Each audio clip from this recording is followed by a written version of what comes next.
Hello everyone, আজকে আমরা বানাবো পাঁপড়ের পকোড়া।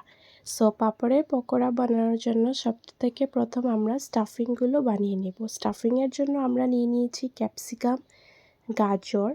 এগুলোকে আগে আমরা ভালো করে ফ্রাই করে নিব। অল্প লঙ্কা, এগুলোকে ভালো করে ফ্রাই করার পর আমরা দিয়ে দিলাম লাল বাদাম। আর আমাদের কাছে ছিল কাজুকে পেস্ট করে নিয়েছিলাম শুকনো করে, এটা কাজু বাটা। কাজু বাটা দিলে আরও টেস্টটা অনেকটা এনহ্যান্স হয়ে যায়। আর সাথে নিয়ে নিলাম আলু আর মিষ্টি আলু। আর মিষ্টি আলু আর আলুতে ঘি দিয়ে আর অল্প নুন দিয়ে ভালো করে এখন মেখে নিব। এই রেসিপিটা আপনারা ঘরে অবশ্যই ট্রাই করে দেখবেন, অনেকই ভালো লাগে এটা। বিয়ে বাড়িতে যে আমরা খাই গিয়ে পাঁপড়ের পকোড়া, ওটার থেকে অনেক বেশি টেস্টি হয় এই রেসিপিটা।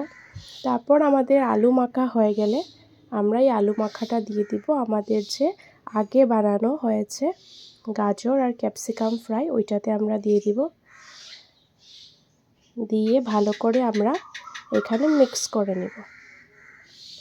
আর আপনারা অল্প টেস্ট করে দেখে নেবেন, আপনাদের স্বাদ অনুসার আপনারা নুন অ্যাড করে নেবেন। তারপর আমাদের এইভাবে স্টাফিংটা হয়ে গেল রেডি। তারপরে আমরা নিয়ে নিব এইভাবে পাঁপড়কে আমি পুরো একটা পাঁপড়কে হাফ করে নিয়েছি। হাফ করে এইভাবে স্টাফিংটা করে নেব। এখন এটার ব্যাটারটা বানাতে হবে, তো ব্যাটার আমরা বেসন দিয়ে বানিয়ে নেব। পাঁপড়ের সাইডগুলো বন্ধ করার জন্য আপনারা অল্প জল ইউজ করতে পারেন। আর ব্যাটারের জন্য আমরা বেসনের মধ্যে অল্প নুন আর হলুদ গুঁড়ো, লঙ্কার গুঁড়ো দিয়ে এইভাবে ডিপ করে আমরা এক একটা করে পাঁপড়কে ফ্রাই করে নিব। এই রেসিপিটা অবশ্যই ঘরে ট্রাই করে দেখবেন আর আমাকে কমেন্টসে জানাবেন কীরকম লাগলো আপনাদের রেসিপিটা। এইভাবে করে ফ্রাই হয়ে গেলে আমাদের পাঁপড়ের পকোড়া হয়ে গেল রেডি।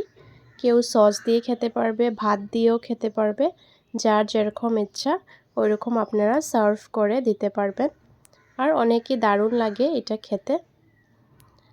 আর ভিডিওটা ভালো লাগলে লাইক, শেয়ার আর সাবস্ক্রাইব করে দিবেন। Thank you. দেখা হচ্ছে আবারও একটা নেক্সট ব্লগে, আর নিয়ে আসবো আরেকটি নতুন রেসিপি।